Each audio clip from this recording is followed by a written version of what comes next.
Warrior Super Edition Firestar's Quest by Aaron Hunter. Chapter 14. Throughout the night, Firestar and Sandstorm travel slowly upstream between a claw scratch of moon. They left behind a familiar stretch of river with the two-leg place standing forlornly in a sea of mud and a path that led to the desert tulip place. The river shrank, flowed more swiftly, charring over stones. A thick hedge bordered it, leaving only a narrow path for the cats to pass. Firestar didn't feel the need to talk. It was enough to have Sandstorm back with him, padding alongside him. At last, the first traces of dawn appeared in the horizon. The sky grew milky pale, and one by one, the warriors of Starkland winkled out. "Do you think we should eat now?" Firestar suggested. He didn't want Sandstorm to think he was making all the decisions. "Then we can rest a bit." "What?" Sandstorm's green eyes flew wide with shock. "Rest? Eat? Are you completely mouse-brained? We should keep going." Firestar stared at her. "Well, if that's what you want." Amusement glared in Sandstorm's eyes as she led a tiny sort of laughter. "No, you jerk-fallball. I'm just joking. Eating a great idea. And as for resting, I'm pretty asleep on my paws." Flicking her ear with tail-tip, Firestar halted and scratched his jaws wide to taste the air. There was a strong scent of fall. Sandstorm angled her ears forward. "There," she murmured. Firestar caught sight of the creature pulling itself out of the water a couple of tailings farther up the bank. "If you're not careful, it'll get strapped back into the river." "Stay here," Sandstorm breathed. Slinking outside of the hedge, she passed the vole and started creeping back toward it. When she was close to it, she leaped to the edge of the water splashing up her paws. Startled, the vole dashed off the bank straight into Firestar's paws. It killed it with a swift bite to the neck. "That was brilliant!" he exclaimed as Sandstorm joined him, shaking its wet paws. "Don't expect me to have a habit of it," she replied, flicking a droplet of water closely from her nose. "I'm not a river clan cat." Asa sheared the vole. The daylight grew stronger and the sun came up. The sky was blue with only a few stray traces of cloud, high and misty. Firestar felt the warmth of the sun soaking into his fur. "Let's find a comfortable place to sleep," he suggested when he finished the last mouthful of corn. Sandstorm only replied with a yawn. Not much farther along the path, discovered a soft patch of moss among the hedge roots. Sunlight shone through the branches, dappling their pelts as they curled up together. Feeling Sandstorm's tongue rasping along his neck, Firestar relaxed for what felt the first time in days. He bent his head to dismay, sharing tongues until sleep drifted over them both. Firestar stood on the riverbank. It looked like the place where he had fallen asleep, but the edge wasn't so tall and bushy, and there was no sign of Sandstorm. Panic clawed at him for a moment. Then he realized he was standing at the edge of a large group of cats. Some of them were sitting at the water's edge, while others lay stretched fur that was exhausted. Sound gracefully faded up all around him. A frightful mewling of cats with weird gestures from older cats. "How much farther?" the tabby kid was asking his mother. "My paws are sore," the little tortoise shell added. Their mother, a beautiful gray-furred queen, bent to give them both a comforting lick. "Not for now," she promised them, "and then we'll find our nice new home." "I don't want a new home," the tortoise shell kid protested. "I want to go back to our camp." Her mother gave her ears a gentle lick. "Our camp is gone," she mewed. "Two legs have taken it, but we'll find a better one, you'll see." The excitement in her green eyes told Firestar that she wasn't sure she was telling the kids her truth. He followed her gaze over the cash around the bank until he spotted the gray and white cat he had seen so many times, who had spoken to him in Smudge's garden. He stood coming on the bank of the river, his head turned upstream. "Is this the right way?" he mewed quietly. A small tabby she cat leaning on the bank beside him replied, "You're a leader." So you have to decide. I have no sign of StarClan since we left the forest. StarClan doesn't care about this fun stuff, growled the gray and white cat. If they did, they will never let the other clans drive out of the forest. He bowed his head. All we can do is keep going until we find a place to live. Movement in the corner of his eye distracted Firestar. He froze and longed for Tabby to dart straight at him. He waited for it to spot him and raise the alarm, but it bounded past him so close that it pounced over brush and never noticed him. Suddenly, realizing of the none of the cats could see him, Firestar began to pat among them. He was horrified at how thin they were, their ribs visible through dull, ungroomed pelts. A black and white elder was lying on their side, his breath covering with short gasps. I can't go any farther, he rasped. You'll have to go without me. Nonsense, a ginger warrior growled. No cat is staying behind. The elder closed his eyes. We should never left the forest. A brown tabby she-cat came to stand beside Ginger Tom. We'll find a good place to stay, I promise. Better than the ones we left, the ginger warrior agreed, lashing his tail. Without the other clans to bother us, no more border raids, no more priest stealing, and especially no more tulips. We'll have it ourselves. The black and white elder let out faint hiss. Butter tales always been 5 clans in the forest. Not anymore, the ginger Tom muttered. We'll find you some fresh kill, the tabby mewed, and you'll soon feel better. Glancing at the Tom, she added, let's hunt. The 2 cats left their clanmates and began to crawl off the edge. The squirrel sat chatting in the tree, then spread his branches over the riverbank. The tabby she-cat gave an enormous leap and grabbed in his strong jaws, falling back in the ground with prey between her paws. First, they stared in amazement. What, a cat had never seen a cat jump so high. At first, he was surprised that the ginger Tom doesn't contradict her. Then he noticed that both cats had strong, muscular back legs. Jumping was having SkyClan's special skill, just as River Clan cats could swim well and Wind Clan could run fast as rabbits. The hunters took their fresh kill back to the rest of their clan. A couple of other warriors had killed wolves, but it still wasn't enough. He saw the fresh kill being shared among the elders and mother with their kids first, but he would expect from cats who followed the warrior cut. When the clan had devoured the prey and few ramus bites, the gray and white leader patted the mist. It's time to go on, he mewed. The whole clan rose to their paws. The gray and white cat took the lead, heading upriver. The ginger Tom and the tabby spotted a black and white elder. As they limped past Firestar, he realized he could see river and grass through its pelt. The SkyClan cats seemed to walk one by one into the bank of pale mist, and Firestar found himself blinking awake in the starlight under the hedge. I must help them, he murmured aloud. Whatever happens, SkyClan must be found.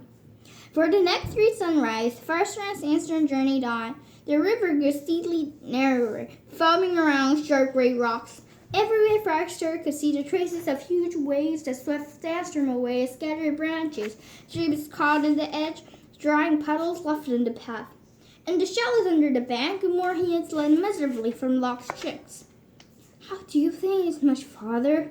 Sandstorm mewed. If the river gets more narrower, it'll vanish altogether. You're right. We should start looking for signs of SkyClan, Firestar replied. What sorts of signs? Border scent markings? Firestar shook his head. I doubt it. That will mean there's still a clan protecting its territory. The SkyClan cat I spoke to the cat. The clan has been scattered. But there must be some SkyClan left, Sandstorm pointed out. Otherwise, what are you doing here? Maybe they'll be after a few cats trying to live by a warrior code, Firestar suggested. Sandstorm nodded that side. I wonder, or maybe they don't remember who they are anymore. Looking ahead, Firestar saw the jagged top of a ridge of hills. They didn't look as sharp as bleaked high stones, but they were higher than Wind Clan moorland. Must have refused the fleeing clan who wanted to be far away from the other cats in Tulip. A path grew standing in their paws, orange as dingled their eyes with a breeze picked up. The sun was still strong. Firestar and Sandstorm were glad that the shade from the trees grew along the hedge. Firestar felt the neck fur began to bristle with 2 or 3 tulip nets came into view. Was this the beginning of other tulip place to get lost in? The path led right past the front of the nest, and a litter of tulip kids was running up and down. Sandstorm touched his shoulder with her tail tip. Let's see if we get around. She found a gap in the edge and led the way into the field of rough grass. The two cats paddled across it, skirting the fences of tulip gardens until they came to a narrow thunder path. Forrester paused. A reek of monster was faint and startled. He glanced at Sandstorm. Do you think it's safe to cross? Sandstorm gave a quick glance up and down and darted across. Forrester followed hard in her paws. On the other side was more rough grass, but then made long skirt to the remaining tulip gardens until the river came in sight again. As they drew closer, Forrester could hear the squeal of more tulip kids. It led a faint hiss of annoyance. He thought he might dodge all the tulips by avoiding the nest. Once he reached the path again, he could see that the river wound into a round, shallow pool. Several tulip kids were bouncing around in the shallows, squeaking happily and splashing one another with water. On the bank, two older females sat in pelts. Playing in water? Sandstorm wrinkled her nose disgustingly came to stand beside Forrester. I always knew tulips were crazy. They'll freeze to death without any hair on their pelts. Before she finished speaking, a louder screech came from young tulips. A couple of them bounced out of the water and dashed at Forrester and Sandstorm with their paws stretched, sending gusts of wet water flying. Run! Forrester mewed. The first tulip kid nearly grabbed him and whisked away. Behind him, he heard a yell from the other tulip females. Glancing back, he saw the tulip rise into a pause and called the young tulip to a trail back toward her. Still, he and Sandstorm kept running until the river curled away and the tulip kids were left behind. At last, they halted, sides heaving, with an elder bush cast deep shade over the riverbank. I can hear something, Sandstorm whispered. Forrester pricked his ears. From somewhere ahead came a rolling sound like a waterfall in river climb territory. Cautiously, he led the way around the next bend. In front of him, water slid in a smooth curve over the top of a cliff, turning to white foam as it tumbled over jostling rocks and spat in the pool below. The air was full of mist, splitting the sunlight into tiny dancing rainbows. Forrester stood still for a moment, enjoying the cool spray as it soaked into his hot fur. Meanwhile, Sandstorm paddled up to the edge of the pool and ventured out on some heavy rock. Be careful, Forrester called out, his heart lurching as Measure falling into the churning pool. The rocks might be slippery. Sandstorm waved her tail to show she heard them. Forrester hoped she wasn't annoyed and tried to warn her. A couple of heartbeats later, the ginger cat darted the paw down the river, silver flashed in the air, and footlight wriggling the rock. Sandstorm played the paw and stopped him from falling back into the pool. Hey, I thought you said you weren't a river clan cat. Forrester teased and bounded up to her. Sandstorm picked a fish off his jaws and joined him on the bank. That stupid creature practically came back to be caught, he told him, dropping her prey at his paws. Thundercat cats usually don't eat fish. But Forrester found a familiar taste delicious in Jarvis' share. Cleaning his whisker when he had finished, she looked up at the cliff face beside the waterfall. Moss-curved rocks jutted out of it with clumps of ferns spilling over them. It doesn't look too hard to climb, he mewed. We'll better try before the sun goes down. It started to claw its way up the rocks, its kidneys throbbing through him, struggling to keep balance. The water thundered down less than 2 lengths away. After slapping into it, they flung into the pool below, where rocks were being slick and spray, and the moss pulled away when Forrester tried to put his weight on it. First slapped in the face, shooting in drops of water. Dragging himself onto a flat rock, he paused for a moment to rest, his face heaving and fought for breath. Looking back to check and Sandstorm, he spotted a balanced persistently boulder at the bottom of the slim rock. Are you stuck? He called onto her. Hang on, I'll come down and help.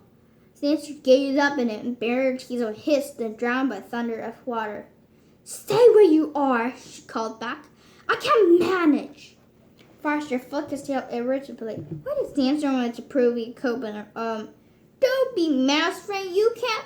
I said I can manage, Sandstorm interrupted him. It's no good petting at boats in danger. One of us has to survive to find Skyclap. Before Forrester could respond, his mate launched himself upwards, standing claws and a clump of moss over her head.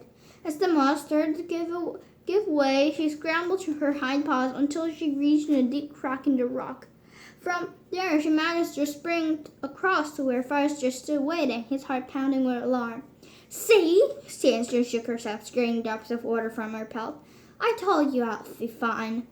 Firestar pressed his muzzle against hers and tried to stop his leg from trembling. Then he began to climb again. His breath became fast and shallow, his tail bursting with handsome by the time he curled up over the cliff edge and hovered in the level ground. A heartbeat later, Sandstone joined him, flopped way by side. He felt her warm spread his ears. Sorry, she murmured. The sun was so close to setting, the river reflected the red sky, bearing the long shadow of the trees that led across it. Firestar and Sandstone paddled upstream. The river grew narrower still, and the banks rose until traveling through the sandy gorge close to the edge of the water. It was smaller than the gorge at the edge of the windplant territory, but the side was just as steep. And although they were still light in the sky, they were soon up in the shallow. We'd better find somewhere to spend the night, Sandstone suggested. If there are many signs of skyclone here, we can miss them in the dark. As much as Firestar wanted to keep going, he knew that what she'd so sensible. They found a small cave in the side of the gorge, sheltered by a stunning gorge bush, and crawled into it. The sandy floor was more comfortable than Firestar expected, and it was not long before he slept with Sandstone's sweetness all around him. The light flickered through the spiky gorse woke him. Alarmed sad when he thought Sandstone was not there. He pushed away back through the thorny branches and emerged beside the river, blanking in his bright sunlight and shedding seed from his pelt. To his relief, Sandstone was heading toward it. I thought I'd hide, she mewed as it came up to him, an annoyed look in her eye. But I haven't found any prey. There's hardly anywhere up here from them to live. We'll carry on. Don't worry, we'll carry on and hunt in the way. There's bound to be something. Sandstone only responded with a sniff. First, he knew how proud of his hunting skills. It was useful for not bringing back any prey at all. In full daylight, he could see the surrounding was very different from the lush territory below the waterfall. The side of the gorge turned into sandy cliff with a few straggly bushes, clumps of tough grass rooted in cracks. The path between the river almost vanished on both sides. The cats have scrambled their borders in order to keep close to the water. Although they kept on stopping to scent the air, it was only fit to trace of play. This is no good, Firestar mewed for a while. No cat could live in the close to the water with no space for a camp. We better climb the top of the gorge. This time the climb was easier. Although the sandy cliff was smooth and slippery, there was cracks and essential shallow ledges to give them plenty of potholes. When Firestar scrambled over the edge of one buffed his pelt, it bounded a few steps away from the cliff in case he was blown over. He found himself looking out over a wide stretch of sandy earth with patches of scribbly grass dotted with sun trees. In the distance, he could make just out the walls and a two-light place, and a glitter of monsters speeding across the thunder path. "We'll stay refrained from dead," he muttered at Fight. Sandstone climbed to join him. The speed were already scenting the air. Rabbits! Firestar didn't feel so hopeful. He's used to stalking prey in thick woodland. He wasn't a wind-clan cat swift enough to run it down to the open. Let's keep going, he mewed. There might be a better place to hunt farther on. As they paddled along the edge of the gorge, his paws began to tingle. He could smell cats. Tasting the air carefully, he tried to pick out the skyclan that was familiar in contrast with the clan leader, but these scents were completely different. Sandstone had drawn a few paces ahead and had paused at the foot of the tree to sniff the bark. Come look at it, she called, backing with her tail. Bouncing up to her, first she saw a long claw mark through the bark. The cat scent was stronger here too. A cat makes those marks, Sandstone mewed, her gray eyes gleaming. Firestar nodded. When we launched our claws, but to look of it, come on. He mewed, eagerly drawing her out and scenting the lens again. Let's see what else we find. A few paws stepped farther on, and clouds of fry buzzed into the air and almost trembled half in the body of a rabbit. Ugh! Backing away, his twisting tongue over his jaws. Crow food.